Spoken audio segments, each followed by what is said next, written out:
And we're very excited because we're joined by Bill Nighy now. Lovely Both of us sat there yesterday. We watched the movie from beginning to end. What a lovely movie to be a part of. Yeah, no, I'm very pleased. I was just saying to Dermot, it's one of the best jobs I ever had, and it's one of the most pleasant experiences I've ever had at work. And it's such a big story, about which I knew very little until I got the gig. And it's quite extraordinary. These three people, two scientists and Patrick Steptoe, the surgeon who I play, persisted for 10 years, and they failed and they failed and they failed, and the newspapers called them Dr. Frankenstein, and the church came out against them, and people didn't talk to them. They got no support or funding from anywhere, and yet they continued. And Louise Brown was born probably 47 years ago, and they were then hailed as medical pioneers, and the church retired their criticism, and everybody, you know, and now there are, it is estimated, 16 million women who have children who would not have had children had they not persisted. So, and one of the great things about it is that Jean Purdy, played by the fabulous Thomasin McKenzie in the movie, she was airbrushed from the whole history because she basically didn't have a penis. So she was completely, you know, wiped out. In fact, she provides the last piece of the puzzle that made the whole thing possible. So this film is the first time that she's been kind of placed front and centre in the story, so that's a good thing. Well, because she never went on to win a Nobel Peace Prize, because she died actually at the age of 39, I think, of cancer. But they've commemorated her work now on a plaque. Yeah, they have finally, Right. And this film is testament to her courage. And she was the one that, when they did, in fact, give up at one point, and she was the one that galvanised them and got them back in the race and made it all possible. So that's a good... There's nothing like cinema for that, I think. To just tell those untold stories. Yeah. TV to a degree as well. But just that 2 hours of just encapsulating a story and telling these untold stories from history, the genes of the world. It's just it's just a beautiful film to be a part of. And like I said, I watched it yesterday and came in this morning to say, Kat, and I said, oh, that destroyed me last night. But what amazed me was, and you know, it was a different time, and you know, we are quite a slow species to catch on, but the amount of public pushback that all three of them had to endure. Yeah, I know. We do panic at, you know, scientific developments traditionally. Yeah. But it was quite extraordinary, and that was what really drew me to the project above anything else, really, was just the extremity of the protests against it and the attacks they had to endure, because it's just another example of how we panic at certain points and it's not necessary.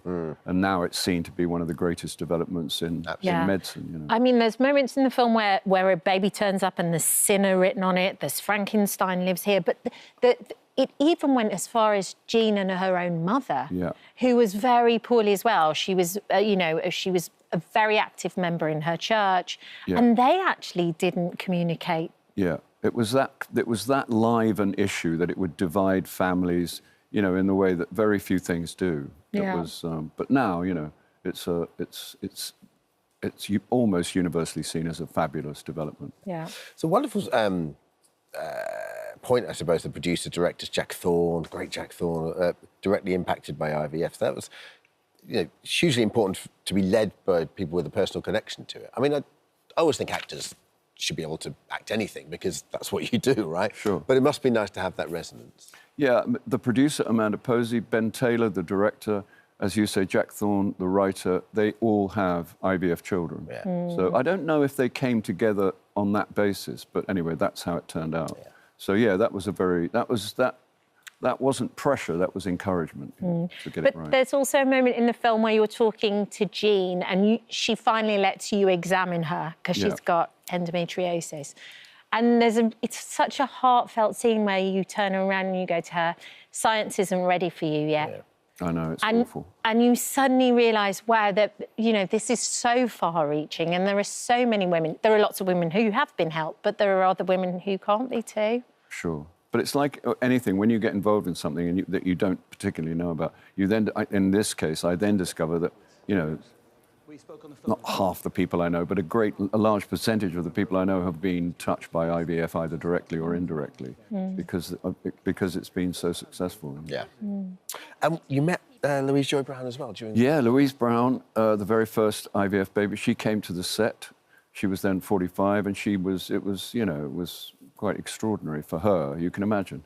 And her sister, because Patrick Steptoe, my character, called her mother rather after her successful birth and said, "You want to do it again?" And she said, "Sure," because she was devoted to Patrick Steptoe. And so Louise has a sister who got married at 16 and had 5 children. And so a little bit of IVF history is that she became the very first IVF grandmother. Wow. Little known IVF fact. Wow. But Louise coming was a big day. Yeah. And yet you're not going to watch it. No. Watch any of your own films. No. Even though at some points I have a mask over my face, I've got glasses and a very, very embarrassing hat, which you have to wear. But the day that Louise Brown was, I had to deliver her. It's a cesarean section. It's not that complicated. It's a couple of incisions, and it's a lot of muscle, and you're out there. I could probably pull it off if you really. Oh my Lord, that's very brave talk, isn't it? But it was a very edgy day because it's a long while since I've held a slippery baby. Yeah. And they had to smear or whatever it was over the child, and I had to, there were lots and lots of takes, and it was a very hard floor. Brilliant. And I had wet gloves. And on that note, Joy is in Chris Cinemas now, and it's available on Netflix from tomorrow. Yeah, thank you, Bill. Thanks, Bill. Thank you so much for visiting our This Morning YouTube channel. We upload new content every single day, so go ahead and hit that subscribe button, and we'll see you in the morning.